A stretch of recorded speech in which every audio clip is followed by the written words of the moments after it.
in Israel this morning, Shabbat Shalom. We pray for the peace of Israel, which is under attack these days. I'm very happy to be here. I see my dear friend John Morris. Good to see you, brother. So glad you made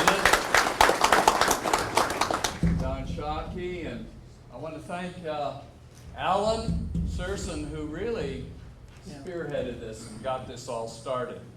So we're grateful. I came up from Mexico, where we live, and my wife is in Spain. And Venice. I've always wanted to take my wife to Venice, but this happened, and I had to make a decision. So you see where my priorities are? Spain can wait. Venice can wait. I'm going to take my wife there next year. Is this going to work? It should. All expeditions have a lot of uncertainties. But I first became very interested in archaeology and the Middle East when I went there in 1960. I was only 20 in 1960.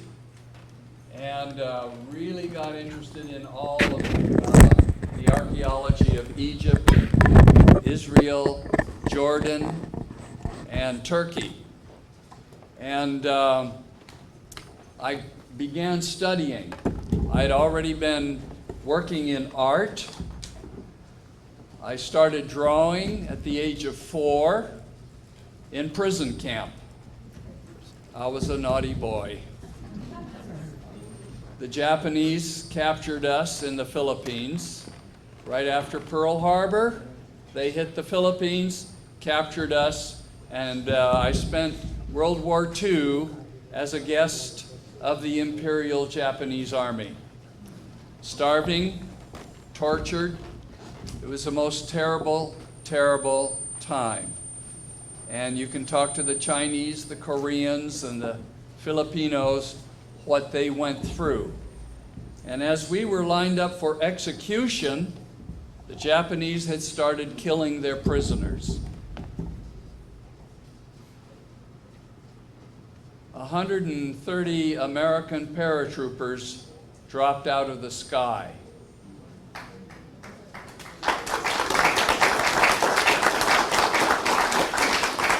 "130 young, inexperienced American soldiers against 15,000 well-equipped, well-trained, well-experienced Japanese soldiers.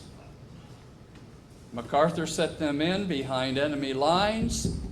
They were told, most of you will die in this mission. But tomorrow morning, thousands of our citizens are going to be executed. How many of you volunteer to go on this mission?" All 130 hands went up of the 911th Infantry, Company B.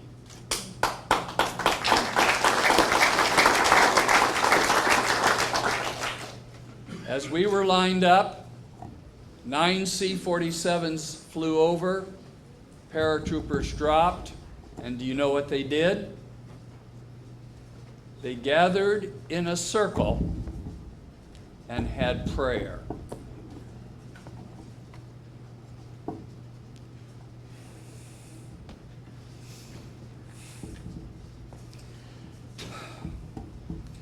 That's when America prayed to win. That's when America fought to win. That's when America won. Amen. And liberated hundreds of millions of Chinese, Koreans, Filipinos, Vietnamese, Singapore, clear down to Australia. I pray for those days to return. we need to pray for our country because we are definitely on the wrong track. Is this going to work? It should. All right. In 1969, I was invited to join the Search Foundation. I had just come back from serving in the war of Vietnam. I was a photographer taking movies of the war in Vietnam. You've seen my work. And I was working in Silicon Valley doing artwork for Lockheed and Hewlett-Packard. You may have heard of them. And the phone rang. They said, we're looking for someone, we need a photographer, a motion picture photographer, to go on an expedition in search of Noah's Ark. Would you be interested? Well, I said, my life has been so boring up to this time. I need a little excitement, so I thought for 2 minutes and said yes. Put in my notice and went to Washington, D.C., and then we were joined by Fernand Navarra, who has written book J'ai trouvé l'Arche de Noé. I have found the Ark of Noah. He had been on several expeditions, seen wood. He said he knew where Noah's Ark was, and so he agreed to take us up. And I was the photographer on that. It was the first scientific movie made of the search for Noah's Ark. And there we dug for 2 weeks in the glacier. We had scientists from the South Pole with coring augers, and we drilled down through the ice. It's a long story, but we found wood, had it dated, and I'll tell you all about that if we can get this thing started. And is this what do I push this thing? I don't know anything about computers. Can you see it all right down here?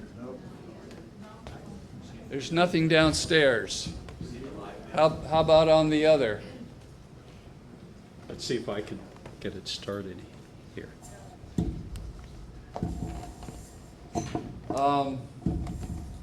Mark, we need you to come get it started. After that expedition, we brought wood back down from Mount Ararat off the Parrot Glacier. There was a construction in disarray in the Parrot Glacier. It's ready. Push the right Push. Click. Do the right click there. Push That that. will advance it. Yes, you can see what's. Is it? Is it coming? All right. This is my short version. I have a 2-hour program and I have 20 minutes. So I will shorten this way down. Some of the work I've done. Can we enlarge that somehow? Is it large? All right. Let's keep trucking along here.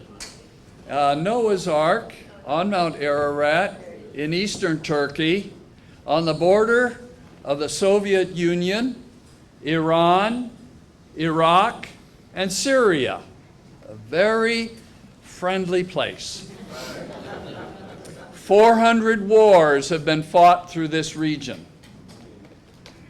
And there in the middle of all this is Mount Ararat and Noah's Ark, very well protected. Christianity was first in Turkey when Constantine moved the empire from Rome to eastern Turkey, Istanbul. He renamed it Constantinople, and of course it's now called Istanbul. This was a Christian cathedral. You can still see the remains of early Christianity. But Christians have not done very well in the Middle East, and we made a lot of enemies. You can hear about it in the news today. They're fighting us, and they want to kill us.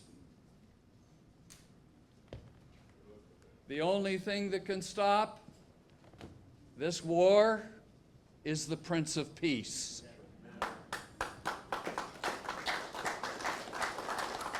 And now Muslims pray toward Mecca, and they're good people. I love the Muslims. I've worked with them. I grew up with them in the Philippines and in Singapore and Indonesia, where Barack Hussein Obama went to school and learned to love the Muslim people. And they are good people. But there is a strain of extremism, as there is in Christianity and all religions and political. You know, extremism is our enemy.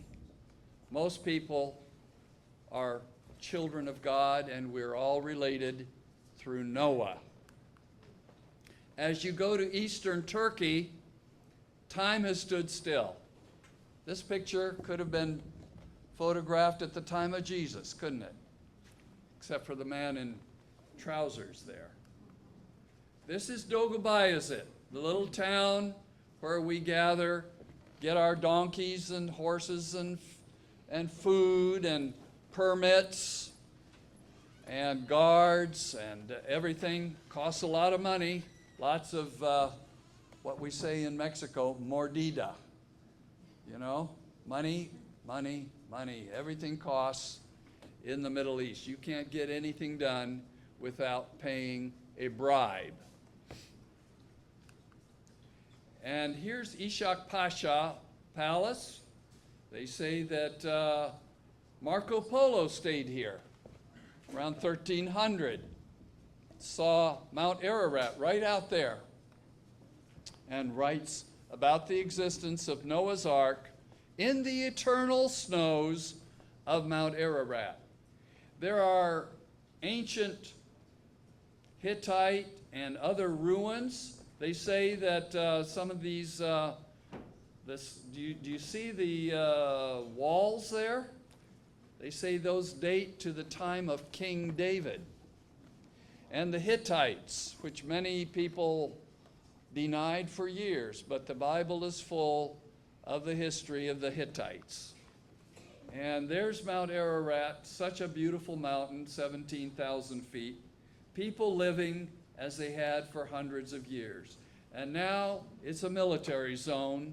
Turkish tanks on this side, Soviet tanks on the other side, Mount Ararat, Noah's Ark, very well protected in the middle. The Turkish soldiers are really rough fighters. Don't mess with Turkey. I hear, don't mess with Texas. Yes, indeed. I saw these soldiers in Korea during the war there. Very, very fierce fighters. Now, here's a man in white. That's Ron Wyatt. And he wanted me to film and document what he calls Noah's Ark in the middle. I'm the one in black. I had hair then. And Ron Wyatt's in white, so you know who's the good guy and the bad guy there. But this has been disproven from the very earliest times. I could tell you many, many stories of Ron Wyatt. He was my friend. God rest his soul.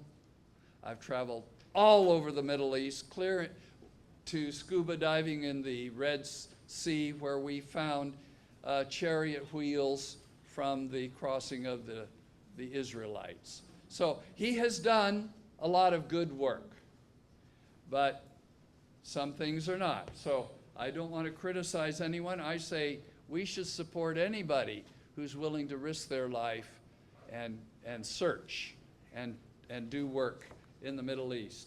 This is the mayor.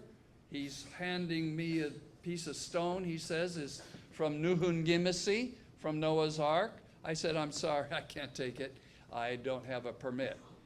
I rejected it, but later I saw on television Ron Wyatt had this piece. This is Noah's Ark that I discovered. It's another long story. So we're climbing here. I'm the one on the horse there, Roy Rogers.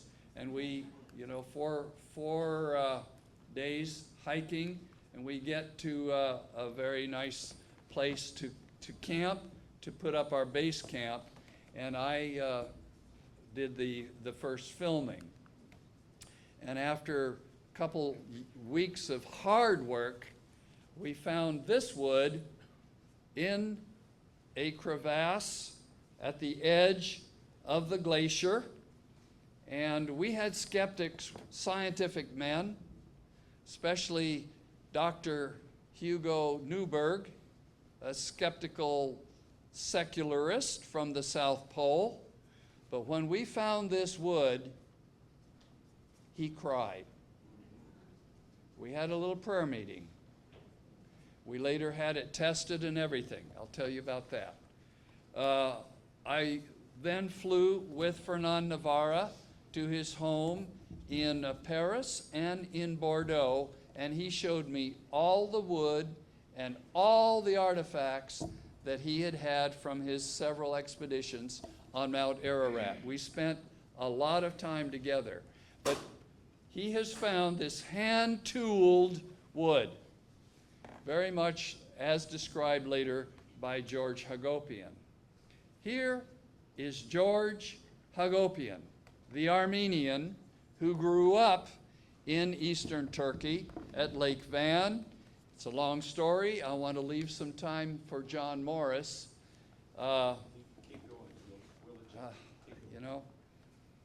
But, and this is, of course, I had hair then.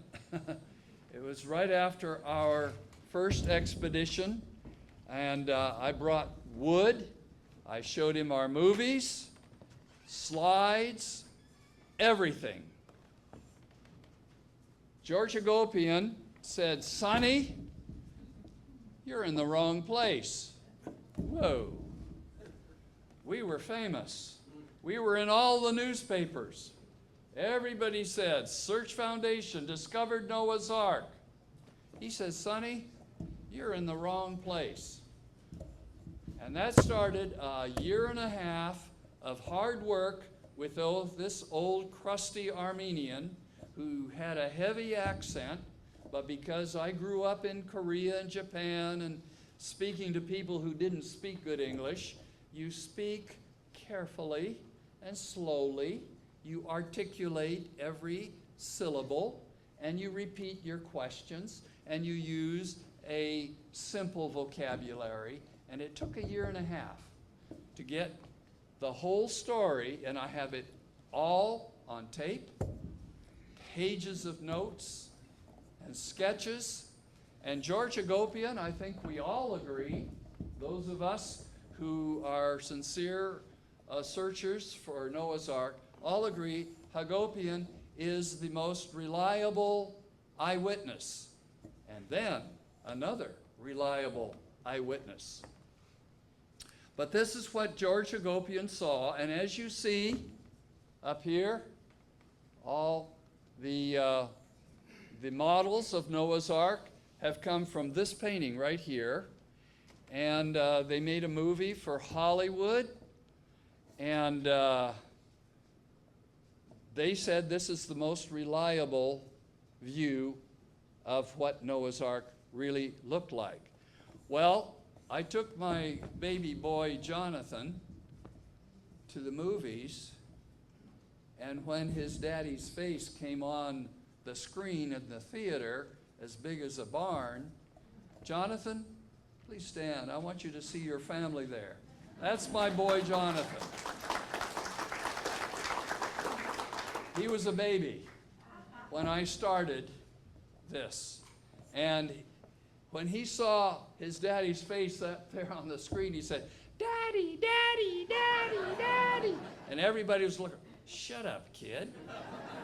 This brat, Well, anyway, later they realized who we were, and they introduced me to the theater, and everybody had a standing ovation.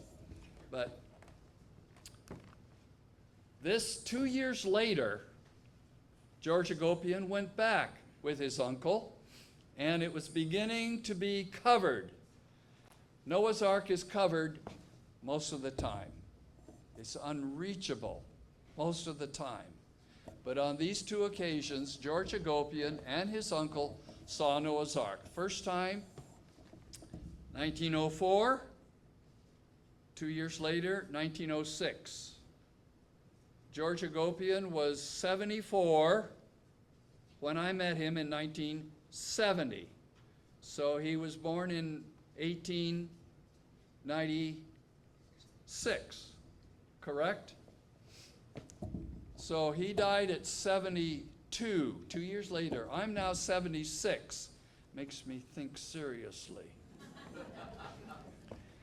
But this is what George Hagopian saw, and the whole thing, you can read all about it, and Ed Davis really expands very beautifully on it, and Don Shockey here has wonderful information. Anyway, I had just painted these pictures and went back to Turkey in our 1985 expedition. Earl Cummings, the astronaut Jim Irwin, and we had just met with the ambassador of the United States there, and he pledged his support for the expedition. We met with all the generals of Turkey. They pledged their support and their protection. So we were going to have a good expedition. We met here with NATO General Ralph Havens, and I showed him the drawings and paintings, and he says, "We've seen that. American flyers have flown right along the north border of Turkey there, right along the Ahura Gorge area of Mount Ararat. We have seen that, we have photographed it, and Russian flyers have also seen it and photographed it." Earl Cummings, bless his heart, he just broke down in tears. When we had this confirmation from this general of Noah's Ark, exactly as Hagopian had told me, I know nothing about ships, you know. I'm an archaeological illustrator. I just draw what they say, all right? And there it is. He said, "This is Noah's Ark, and we have seen it." Earl Cummings broke down. He says, "This is the greatest day in all Ark research." Well, we had a 1970, was it 75? Yes, the probe team went up. You know the story, how they were held up by terrorists, AK-47 machine guns. They burned all their tents and their clothes, their boots, their passports, their money. And they said, "Get out of here, you Americans. Next time, we won't be so nice." And when the probe team came down, they were in a very, very sorry state of affairs. And so the Turkish army and the tanks went out, went right over that into Iran. They captured the terrorists, brought them back, and killed them. Any questions? That's the way the Turks handle terrorism. Finished. Jim Irwin and several here, as we were making our way for the second expedition in that summer, because the first, of course, burned out. Most of our friends had to go back.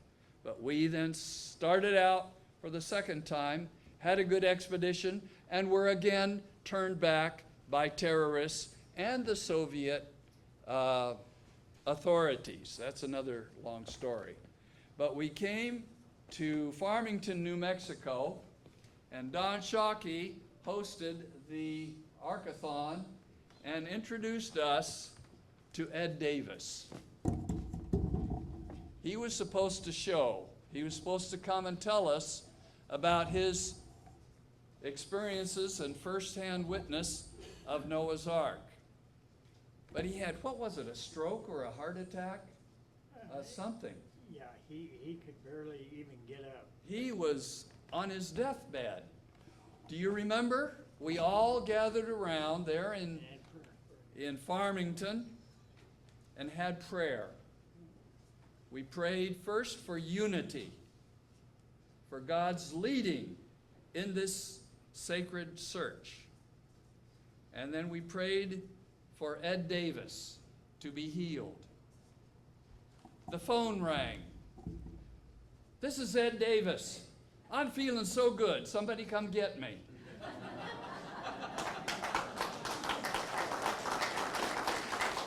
Somebody went down to Albuquerque, picked him up, brought him in, and when he walked into the room, I said, oh no. Another someone pretending to have seen Noah's Ark. I have been through. I'm the old man of the mountain, the only living witness now who goes back to the beginning. And I have seen so much fraud. Really, the devil is working hard to deceive. And Ed Davis walked in, cowboy hat, great big silver buckle with turquoise jewelry and a thing here, and cowboy boots and jeans. And I'm from Washington, D.C., gray suit, tie, and a briefcase, you know. And here's this guy. Oh, no. Anyway, he started to talk. My hair stood up. That's when I had hair. He sounded like George Hagopian. Have you ever heard of George Hagopian? Who? Never. Have you read anything? Have you met George Hagopian? No way. And he has definitely been to the same place on Mount Ararat and has seen the same thing with a little variation. Noah's Ark, up above there, do you see it completely together? That's the way Georgie saw it. He never saw the complete full end, but to him, Noah's Ark looked all in one piece. But between 1906 and 1943, when Ed Davis was taken up there with his friends, Abbas, and so on, there's been a terrible earthquake, and the ark has slid down about 100 feet and broken.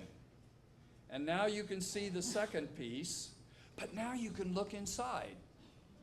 George Hagopian climbed on the roof and looked in the windows along the roof.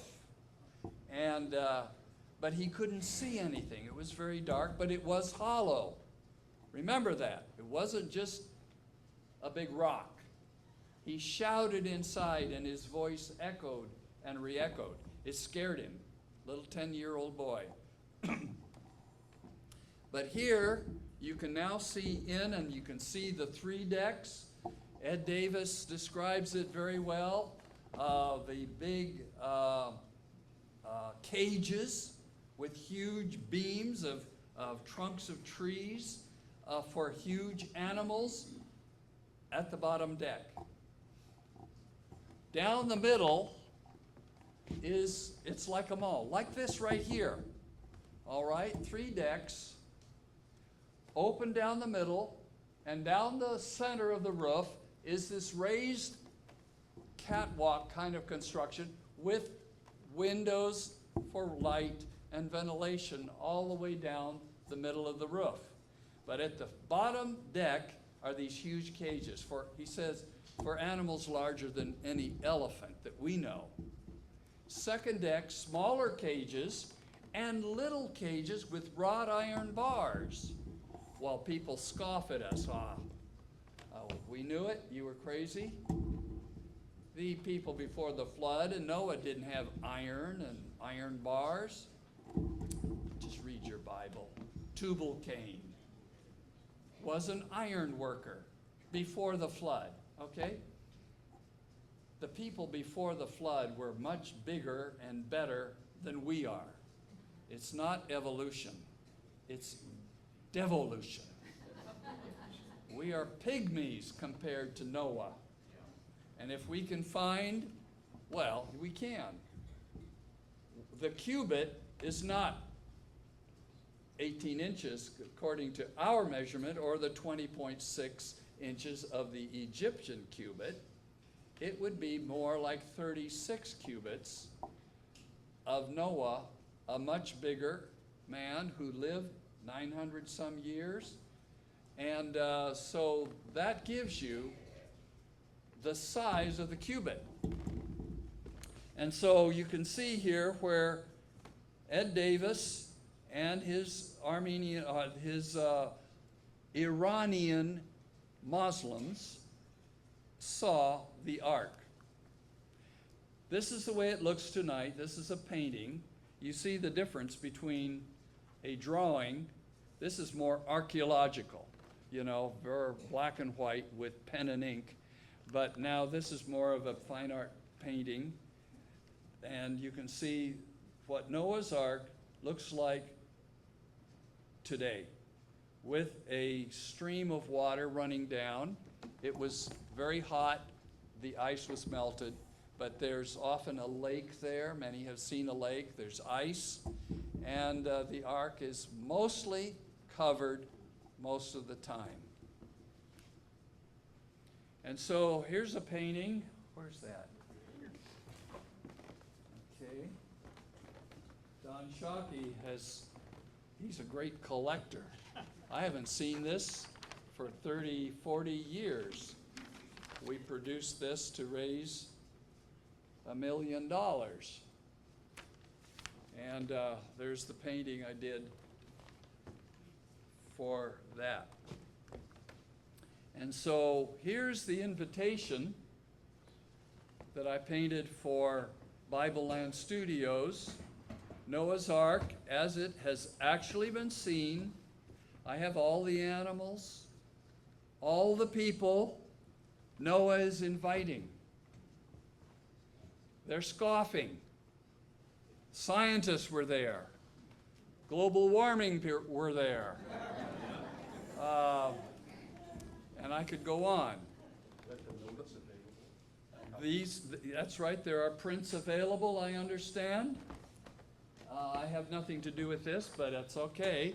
This is done through Bible Land Studios, and you can order these. And this is a 4 by 8 foot published, printed by Hallmark. Have you heard of them?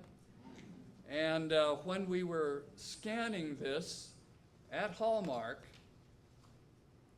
they had cameras 80 megapixels. Man, with huge cameras on tracks running along the roof, and the room was full of computers with all these technicians, color correcting and focusing and everything. It was amazing. Anyway, the president asked me if he could have one of the prints that he printed in his office. So there is a print of Noah's Ark in the president's office. I think that's the end. Oh yes, I went to Hong Kong, and there they have built a full-scale model of Noah's Ark near the airport and near Disneyland, Hong Kong. You take a ferry. It's a 5-star hotel, shopping malls, restaurants, 3 cinemas. multi-million dollar production. It's a whole resort. And in the 3 cinemas, this is done by the Chinese. and also supported by the communist government. Hello. And the first is the story of the construction of Noah's Ark, how he made it and why. And Noah was Chinese, as you know, and he spoke Chinese in Hong Kong. Okay? And the second cinema shows the flood. And your seats are rocking, the thunder, and they're spraying water on you. You're getting wet. Animals are screaming, and the children in the cinema are screaming and crying. Wow, it's quite an experience. Then you go to the third cinema, and it talks about the environment and how we should take care of our planet, which is a good story for communists or anybody, and take care of the animals, take care of your family, be a good citizen. You know, all these things, which are international. You know, I don't care who you are. This is good material. But then a minister at the end gives an appeal to accept Jesus Christ. Huh? Hong Kong. Go see it. It's a resort. Boats and everything. See the bridge that goes right to the airport? And here's this huge thing, and they have animals made of cement or styrofoam or something. So realistic. Amazing. There we go. Thank you very much.